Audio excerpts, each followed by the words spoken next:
Coucou les amis, je suis ravie de vous retrouver sur ma chaîne Énergiolib. Je suis Audrey, énergéticienne, énergiologue et cartomancienne et nous allons voir les énergies pour ce week-end. Allez, je me centre et on est parti. Quelle est l'énergie principale qui vient à nous pour ce week-end? Pas fini de ma phrase qu'elle saute. Voilà.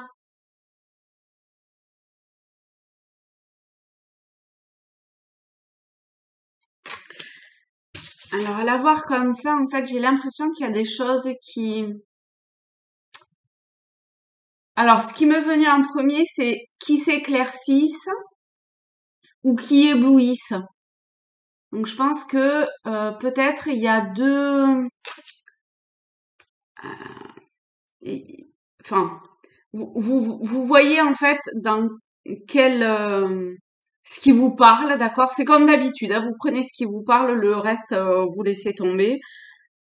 Toujours est-il que voilà, quand je regarde cette carte ici, euh, c'est ce que ça me parle.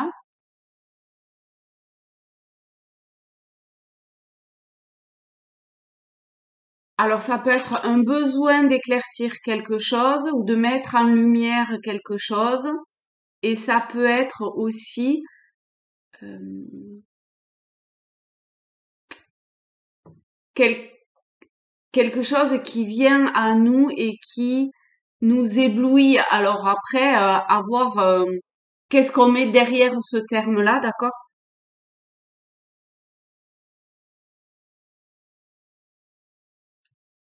En tout cas, j'ai l'impression qu'il faut comme percer la coquille de quelque chose, vous voyez? J'ai l'impression qu'il faut comme casser la croûte pour aller voir ce qu'il y a à l'intérieur.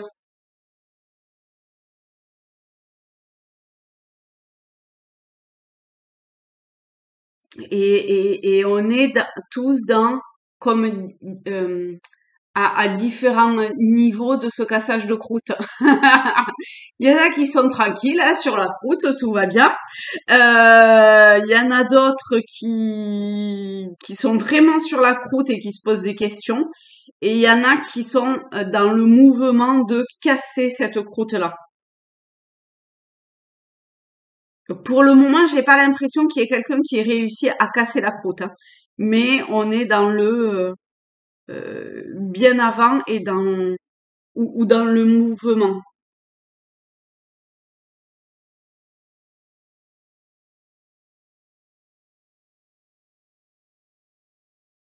Alors moi, j'aime bien casser les croûtes, hein. J'ai déjà parlé de ma crème brûlée, mais vous voyez derrière, enfin sous les enveloppes ou comme ça, il y a toujours, je trouve, je pense à la burrata en fait. Je pense toujours à la bouffe. Je suis désolée, hein, mais voilà, c'est à l'intérieur que c'est crémeux et qui a tout l'intérêt de la burrata. Et ben, je sais pas, c'est comme si euh, cette croûte, elle était vraiment magnifique, hein, très très très jolie et qu'il y avait quelque chose de cette croûte. Je suis désolée, mais j'ai que ça qui me vient en tête, qui nous éblouissait justement, qui comme euh, nous nous comment dire nous leurrait. Vous voyez, il y a plein d'animaux comme ça qui leurrent de différentes façons euh, son prédateur ou pour se défendre ou voilà. Et ben là, ah ouais, carrément, c'est exactement ce que ça m'évoque. Mais on ne sait pas ce qu'il y a dessous. Donc on peut continuer à passer tout notre temps à se poser des questions ou être en mouvement. Mais effectivement, là, avec cette carte-là, je peux pas vous dire. Je peux juste dire que vraiment cette croûte est très très belle. Mais et que ça nous leurre bien, quoi, du coup. Ça attire notre attention sur ce que ça doit, enfin, comment dire, ça détourne notre attention et voilà, ça attire notre attention sur euh, un faux truc. J'espère que je suis claire hein, pour vous. Pour moi, c'est assez clair. Hein. Vous me dites si c'est pas clair, d'accord? J'essayerai de trouver autre chose. Donc, je comprends mieux pourquoi j'avais le tarot celtique qui me venait. Allez, enfin, je sais pas pourquoi je dis ça en fait. Je sais pas, je trouve que ça va bien avec ça. Alors là, je sais pas pourquoi en fait. Bon, bref, on s'en fiche. Allez, on va essayer de creuser un petit peu et de voir ce qui peut. Alors, je sais pas, j'ai cette carte déjà qui a sauté. Ah ben oui, hein. On a la tour. Oh mince, qu'est-ce qui s'est passé? Alors attendez, je sais pas si ça enregistre toujours. J'ai Internet qui a bugué forcément. Ouais, si ça enregistre toujours. Ok. Excusez-moi. Regardez, c'est la tour qui a sauté au départ. Donc vous voyez, il faut vraiment détruire la tour. C'est ça, hein. La tour, c'est c'est les changements, c'est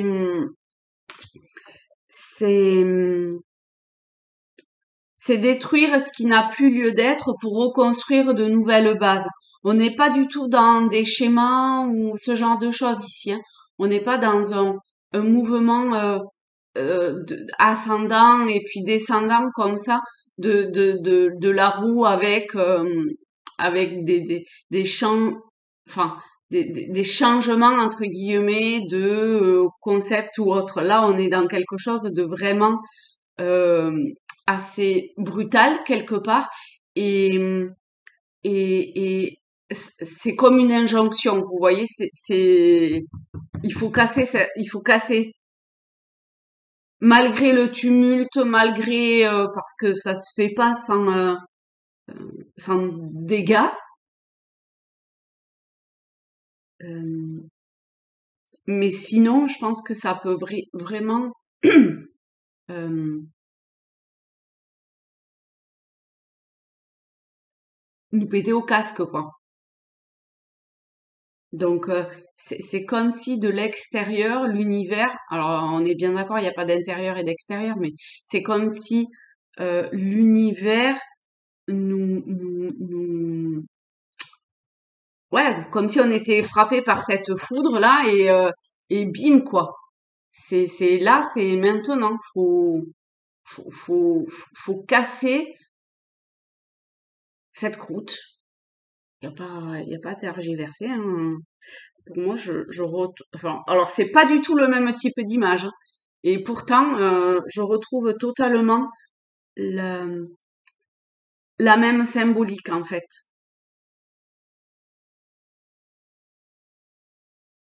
Et voyez comment derrière en fait le jour pointe et comment ça met en fait le fait de détruire met en lumière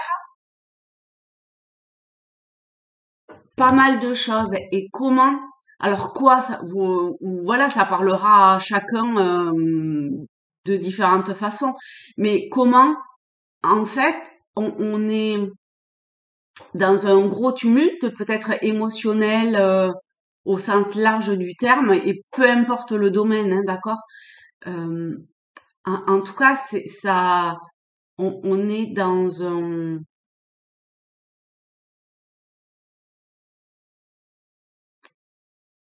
espace-temps on va dire qui est vraiment très perturbant, où on est très perturbé.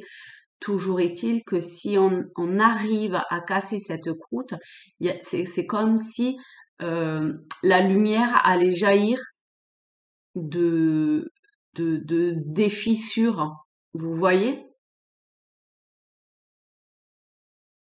C'est presque donnant-donnant. Je sais pas comment dire. On a une sphère où à l'intérieur c'est entièrement lumineux et on le sait pas. Hein, d'apparence ça paraît très très solide, très campé. Mais si on regarde autour, c'est très tumultueux, c'est le bordel. Et le fait de casser, on met, c'est comme si d'un côté on mettait,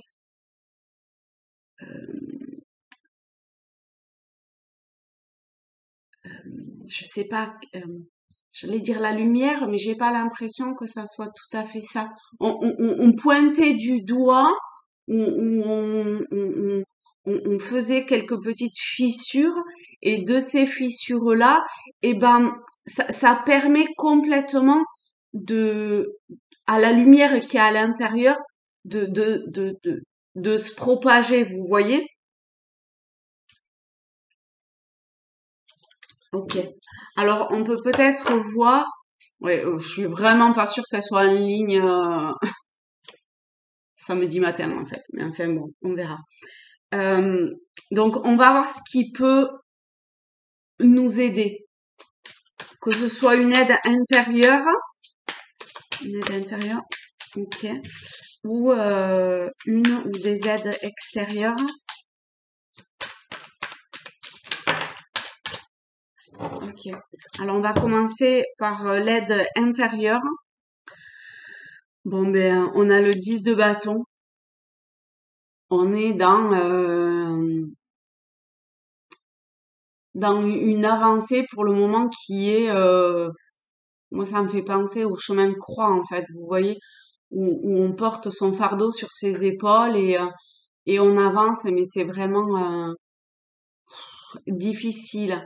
Mais alors, on est dans l'aide, donc là c'est l'aide intérieure, donc on voit que malgré les difficultés qu'on se trimballe, eh bien, il y a quand même, on est en mouvement, donc il y a une volonté d'avancer vers cette croûte, vous voyez, vers ce château. On est sur un peu la même forme en plus, hein, la même symbolique quelque part d'une avancée pour euh,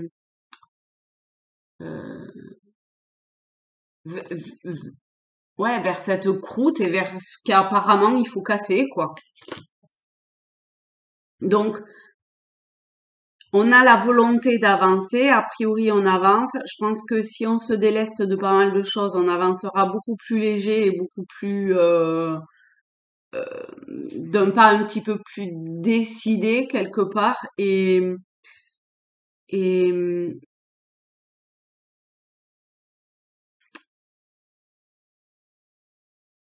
enfin, je pense qu'on n'a un pas décidé quand même parce qu'on avance malgré le poids, mais on sera beaucoup plus léger, donc la progression sera beaucoup plus rapide. Et ce qu'on se trimballe, c'est les casseroles, hein, donc c'est le passé, quoi. Donc ça, c'est à, à se délester. On a Marumi qui vient nous voir, n'est-ce pas? Qui vient vous voir. Mhm. Oui, ma choupette. Hop. Et alors, au niveau de l'aide extérieure, on tombe sur le 6 de bouclier. Et donc ici, avec le 6 de bouclier, on nous invite, je dirais, fortement à partager, comment dire, quelque chose de donnant-donnant. Vous voyez? On donne, on reçoit. Il y a un équilibre à trouver entre ce que l'on donne et ce que l'on reçoit. Donc l'extérieur, l'aide extérieure, l'univers, la source, Dieu, cette énergie primordiale nous, nous, nous met dans une position qui parfois quand même peut être un peu instable ou déstabilisante ou où on peut avoir un petit peu le vertige quelque part et on peut vite basculer dans l'un ou l'autre versant, mais pour justement travailler cet équilibre-là de je donne et je reçois. Donc là, on est dans l'aide extérieure, d'accord? Hop. Ok. Est-ce que on peut essayer de voir comment quelque chose autour de qu'est-ce qui peut motiver? Qu'est-ce qui peut motiver le mental? On est beaucoup sur le mental en fait. Vous voyez, la tour, c'est au niveau de la santé, c'est vrai, c'est quand même pas mal le mental. Hein. Ça, ça, ça, ça, ça travaille au sommet du crâne. Vous voyez, au niveau de la tête. Hein, il faut commencer à casser ce mental-là. Et on voit qu'au travers du passé et tout ça, on est dans quelque chose autour du mental aussi. Donc, comment travailler avec ce mental, avec cet ego ou avec cette personnalité, avec ces constructions l'on s'est, que l'on sait ou qu'on nous a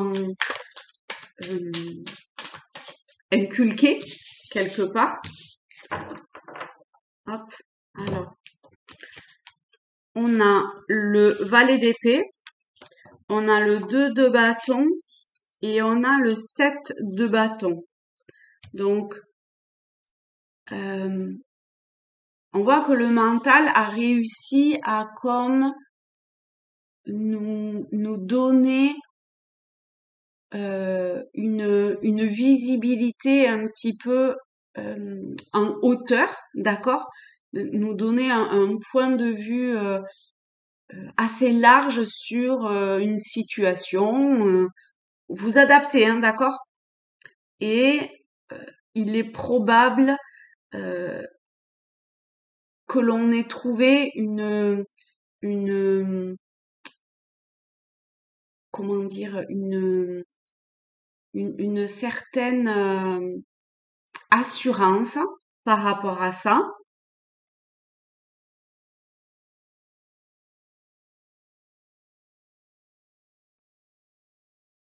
Donc c'est très bien. C'est comme si quelque part, ok, euh, le le mental avait un petit peu aidé euh,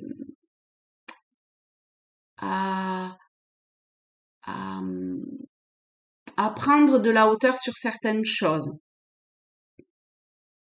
et à nous permettre de voir arriver de loin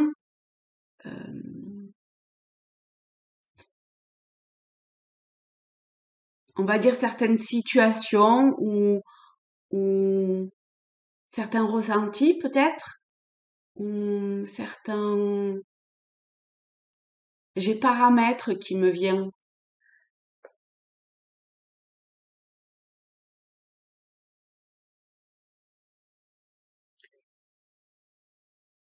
Vous voyez, d'accord?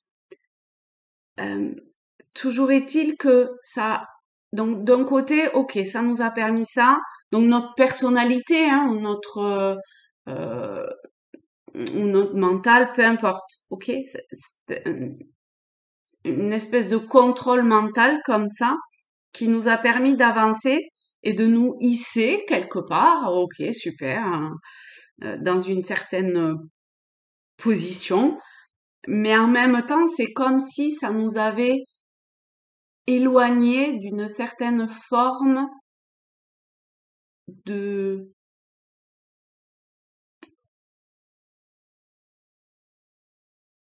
de réalité. Je sais pas comment dire. En fait, le fait de prendre de la hauteur nous apporte d'un côté une visibilité beaucoup plus large et en même temps, ça nous éloigne de d'une base et de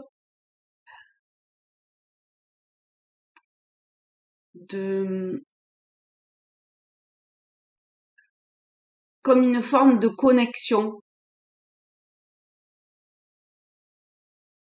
avec la terre, avec tout. Et pourtant, c'est comme si on se sentait un petit peu pousser des ailes. Vous voyez, il y a comme ça une forme de paradoxe. liées à ce mental-là. Donc, je pense qu'il y a des choses à peut-être prendre conscience à ce niveau. Donc, ça, c'est la première chose. Ensuite, il y a un travail réel qui a été fait par rapport à nos intuitions,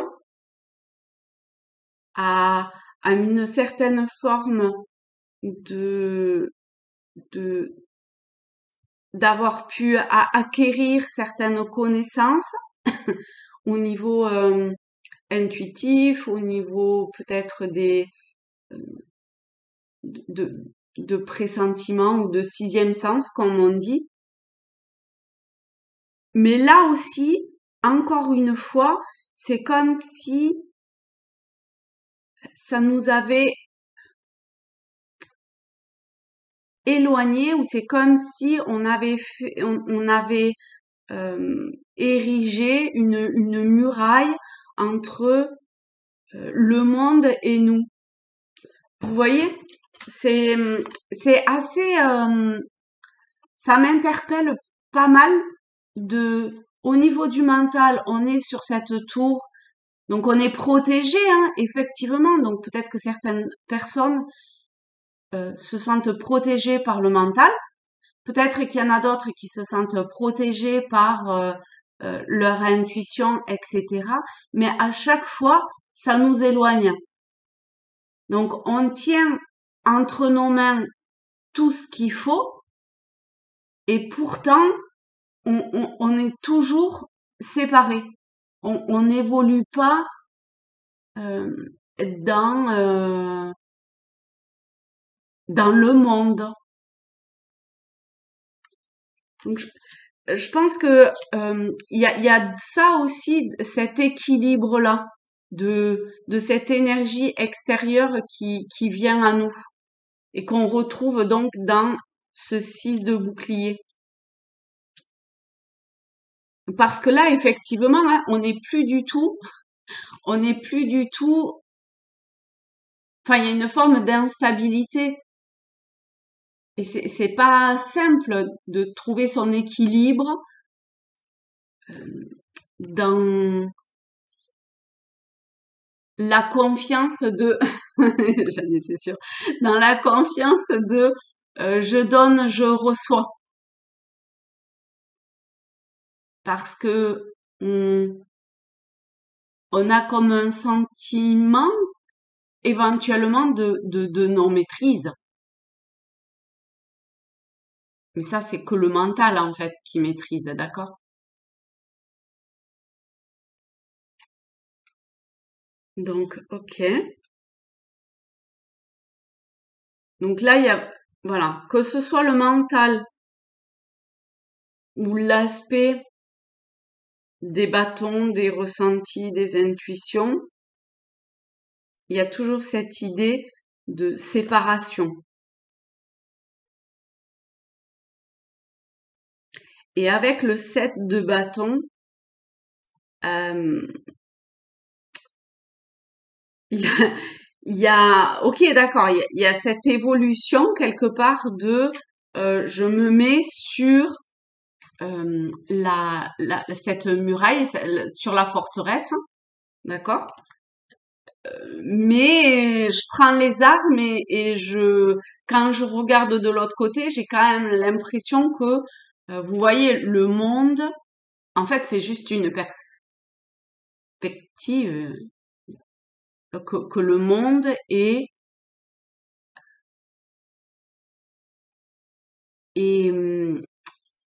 comment dire, est hostile, mais en même temps, je suis hostile. Vous voyez comment j'ai les armes, enfin, comment ce personnage a ce bâton et quelque part une arme, hein, qui peut se servir comme une arme.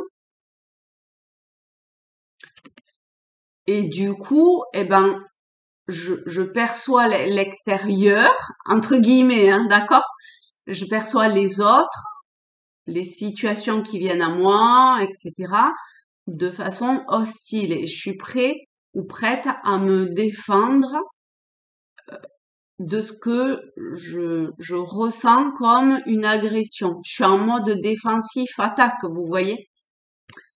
On va voir comment ça, ça résonne et comment se servir. Ouais, on est vraiment dans les bâtons, hein. On tombe sur le valet de bâton. Donc, voyez comment il est primordial, en fait, de rester toujours dans la joie, le bonheur, parce que quand même, le valet de bâton, c'est ça, dans une forme de symbiose totale avec tout ce qui est, et donc aussi avec l'extérieur. Et du coup, eh bien, il n'y a plus de ressenti d'hostilité de la part du monde extérieur. Toujours avec mes guillemets. Et plutôt ne faire que un,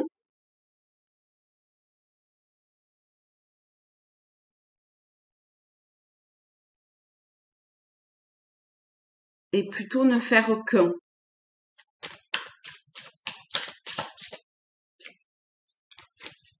Ouais.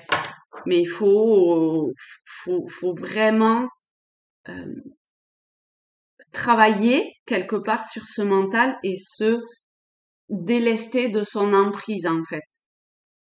Parce que vous voyez, on a le 8 d'épée et on est aveuglé, on se sent complètement comme pris au piège, alors qu'en définitive, c'est vraiment uniquement le mental parce que vous voyez cette corde, elle tient pas du tout, hein.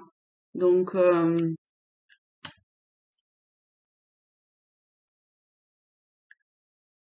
ce qui semble nous, nous assécher, nous nous faire comment dire, en fait c'est comme si il n'y avait que le mental qui nous raccrochait à quelque chose qui nous paraît vraiment concret et et, et en définitive ça nous déconnecte de l'essentiel. Vous voyez, j'avais jamais fait attention, mais en fait elle touche pas ses pieds touchent pas le sol. Par contre les épées sont campées dans le sol.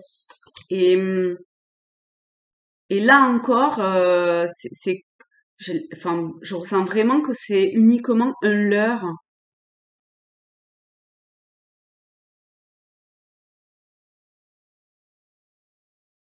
Donc, tout comme il faut casser cette croûte, eh ben, il faut casser. Alors, cette croûte, c'est peut-être en soi du coup, hein. Euh, Là, tout d'un coup, ça me vient avec ce 8 d'épée aussi. De, c'est peut-être simplement notre regard qui est à changer, notre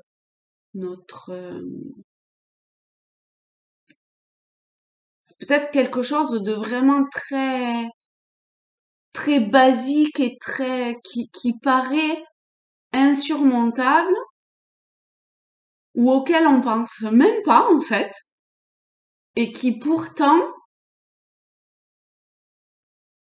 a quelque chose de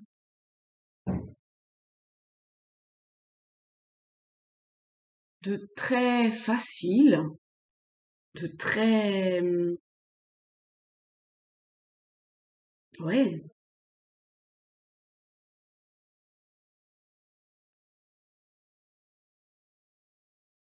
ouais, c'est plutôt une transformation personnelle, hein, je pensais, quelle que soit votre situation que vous traversez.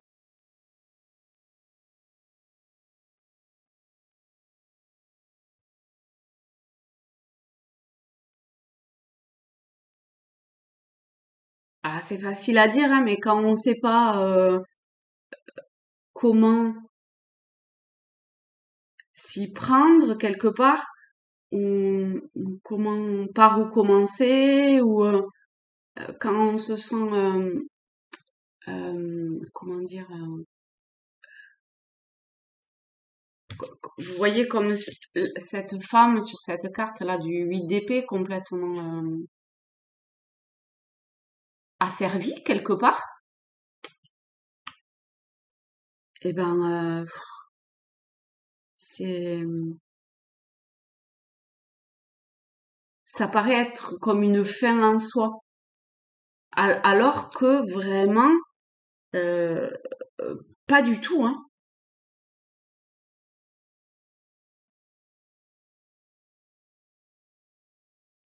Donc là, on est vraiment sur les énergies générales, hein, d'accord, sur globalement ce qui vient à nous et donc ce, c'est comme un appel quelque part de l'univers de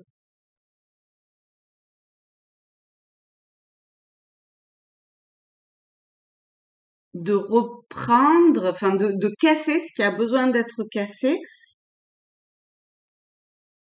Et quand même, je pense que c'est en soi. Alors forcément, ça aura probablement ou pas des conséquences sur ou dans certains domaines, hein. Mais c'est pour revenir à quelque chose de beaucoup plus vrai, de beaucoup plus naturel. Alors certes, au départ, en tout cas, instable, mais mais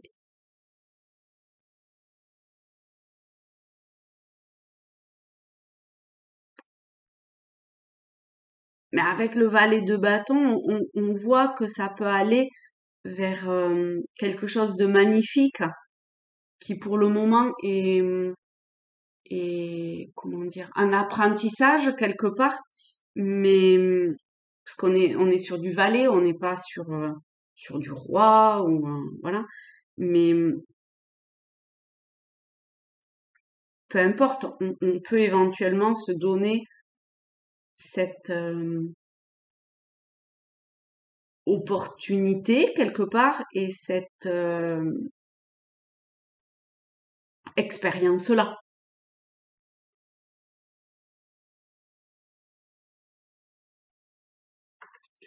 Je vais peut-être prendre une petite carte des rêves enchantés pour vraiment juste, je sais pas, par quoi commencer. Un truc hyper. Bon, bah, on a encore le serpent. Depuis tout à l'heure, je n'arrête pas de voir ce serpent et là, je tombe encore sur le serpent. Donc, il y a une transformation. Il y a l'idée que même si on veut pas, eh ben, il y a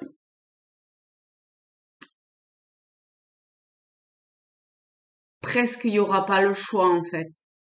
C'est, ça se passe dans la douceur ou dans quelque chose de beaucoup plus traumatisant.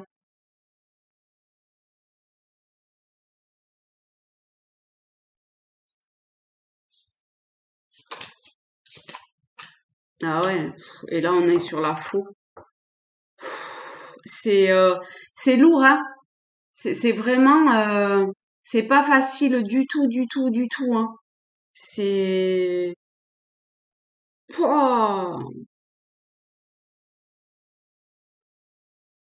c'est vraiment très très brutal, quoi. C'est quelque chose auquel on s'attend pas. C'est les serpents et la faux. Oh la vache.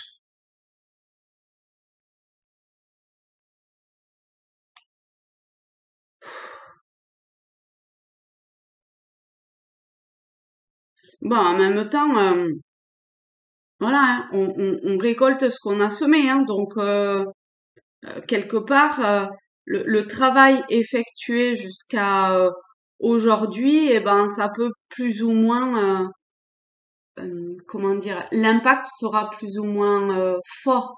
La façon dont on vivra euh, qui va se passer, ce qui se produit, hum, peut être vécu avec plus ou moins de, de, de, de, de douleur. Mais ça peut vraiment être hyper méga douloureux pour beaucoup, hein. Vraiment, hein.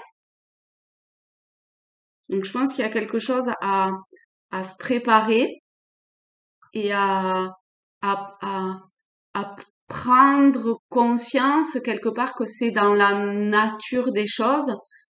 À l'image du serpent, s'il mord, c'est pas qu'il est méchant, c'est que, toujours mes guillemets avec mes deux petits doigts, mais c'est que c'est dans sa nature. Et là, c'est pareil, quoi. C'est ce qui vient, et ben, c'est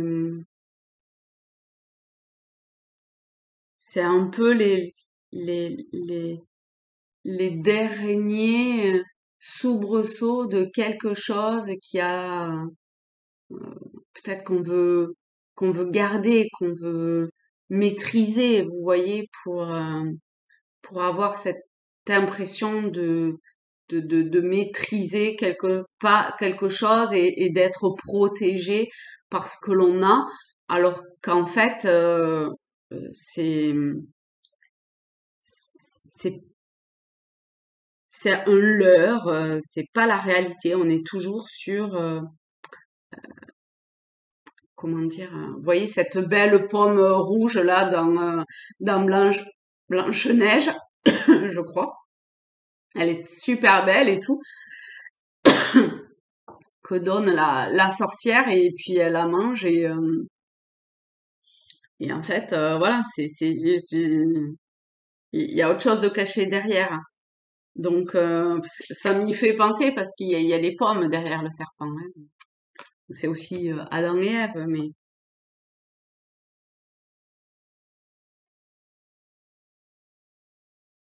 mais je trouve qu'il y a toujours cette idée de ce que l'on met en avant et ce qu'il y a en réalité derrière, en fait. Mais cette réalité peut vraiment être vécue de façon très, très, très difficile et de façon à nous sentir très amoindris quelque part, comme si on n'avait rien, quoi. Comme si on nous supprimait tout. Tout nous est, tout est balayé d'un coup.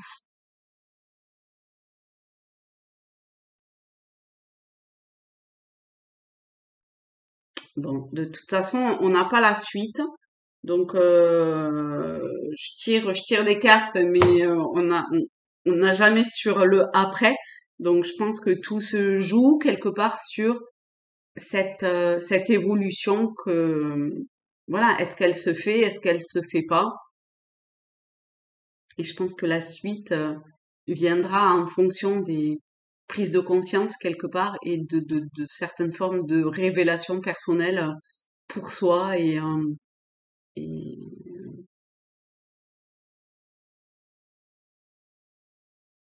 bon. Eh ben, c'est super gai comme tirage, j'ai envie de dire. Pouh. Ok. Eh bien, les amis, je vous fais de gros bisous et je vous souhaite un bon week-end après ce super tirage, n'est-ce pas? Et je vous dis à très vite. Bye bye.